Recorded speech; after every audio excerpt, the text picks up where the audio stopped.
매일 성경 묵상 나눔입니다. 오늘은 2025년 7월 22일 화요일입니다. 요한계시록 14장 14절에서 20절을 묵상합니다. 본문을 읽습니다. 또 내가 보니 흰 구름이 있고 구름 위에 인자와 같은 이가 앉으셨는데 그 머리에는 금면류관이 있고 그 손에는 예리한 낫을 가졌더라. 또 다른 천사가 성전으로부터 나와 구름 위에 앉은 이를 향하여 큰 음성으로 외쳐 이르되 당신의 낫을 휘둘러 거두소서. 땅의 곡식이 다 익어 거둘 때가 이르렀음이니이다 하니 구름 위에 앉으신 이가 낫을 땅에 휘두르매 땅의 곡식을 거두어지니라. 또 다른 천사가 하늘에 있는 성전에서 나오는데 역시 예리한 낫을 가졌더라. 또 불을 다스리는 다른 천사가 제단으로부터 나와 예리한 낫 가진 자를 향하여 큰 음성으로 불러 이르되 내 예리한 낫을 휘둘러 땅의 포도송이를 거두라. 그 포도가 익었느니라 하더라.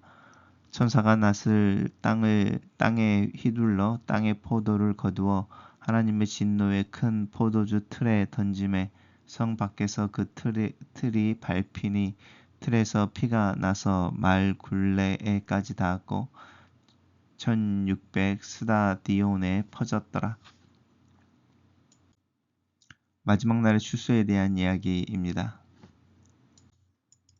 내가 또 보니 흰 구름이 있고 구름 위에 앉은 인자와 같은 이, 이제 성경에서 인자와 같은 이는 그리스도를 의미합니다. 그리스도가 금면류관을 가졌다라고 하는 부분이니까 이제 권자 위에 권세를 또 통치하는 일을 어떤 권세를 가지고 있는 것을 의미하는 거죠. 왕 같은 존재로서. 그런데 이번에 그 예수 그리스도의 모습이 보통은 그 철장이나 이렇게 지팡이를 사실은 쥐고 있어서 통치를 의미하는데 오늘 본문에서는 예리한 낫을 가졌다 이렇게 낫을 이야기하고 있습니다. 이 낫이라고 하는 것은 추수의 때를 의미하는 거죠. 그때 또 다른 천사가 성전으로부터 나와서 구름 위에 앉으신 이를 향하여 인자와 같으시니 그리스도를 향하여 당신의 낫을 휘둘러 곡식을 거두소서 이야기를 하죠.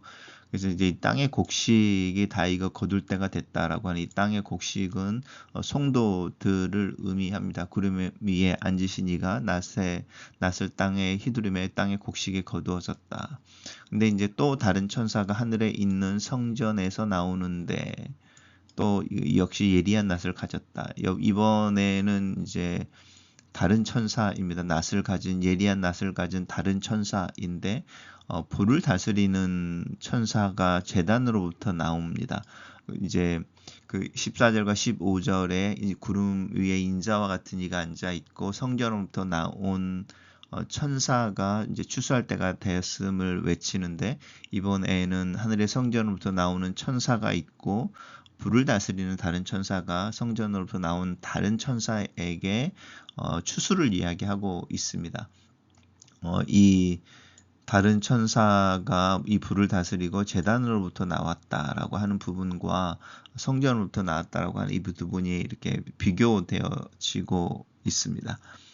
동일하게 이제 예리한 낫을 휘둘러 이번에는 땅의 포도가 익었다.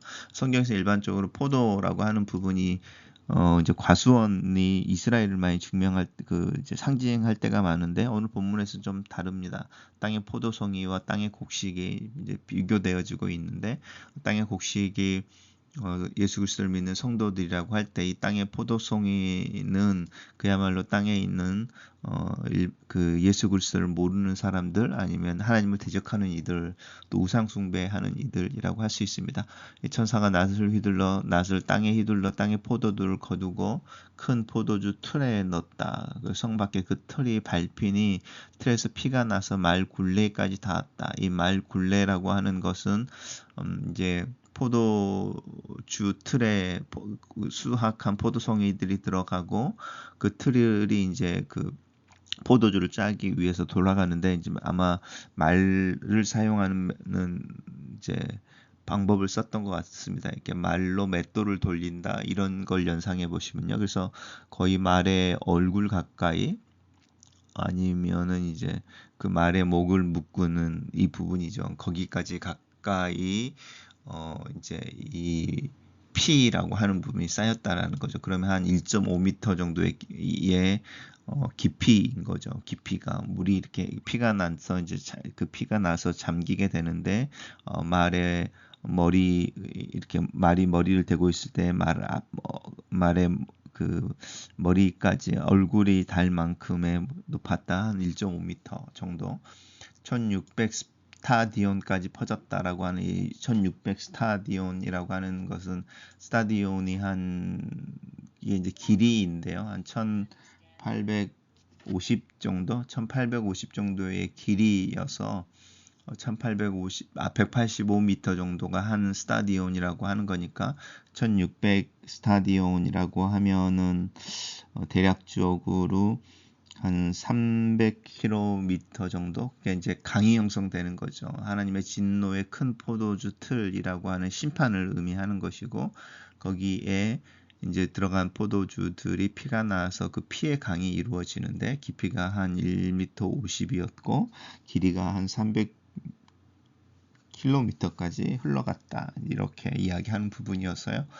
하나님의 심판의 어떤 그 중엄함, 또 그 무서움, 이런 것들을 표현하고 있습니다. 단락을 요약해 보겠습니다. 세상 끝에 알곡이 추수되고 포도 열매가 추수될 것인데 의인의 구원들과 악인에 대한 심판을 의미한다. 이렇게 정리해 봤습니다. 그리스도는 하나님의 아들이시며 왕이십니다. 하나님은 그리스도를 통해 마지막 심판의 사역을 완성하실 것입니다. 이제 마지막 심판의 때가 왔습니다. 구름 위에 앉으신 하나님의 아들이 손 안에 낫을 가지고 추수 준비를 마치셨습니다. 하나님은 지금까지 기다려 주셨습니다. 그러나 드디어 의인과 악인이 나뉠 때가 온 것입니다.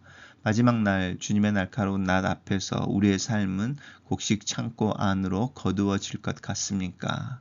밖에 버려질 것 같습니까? 마지막 날에 날카로운 낫으로 심판의 권세를 집행하시는 주님은 포도 짜는 틀에 포도를 던져 집합듯이 악인들을 철저하게 심판하실 것입니다. 죄를 범한 사람들은 결국 하나님의 진노의 포도주 틀에 다 모여서 크고 두려운 심판을 받게 될 것입니다.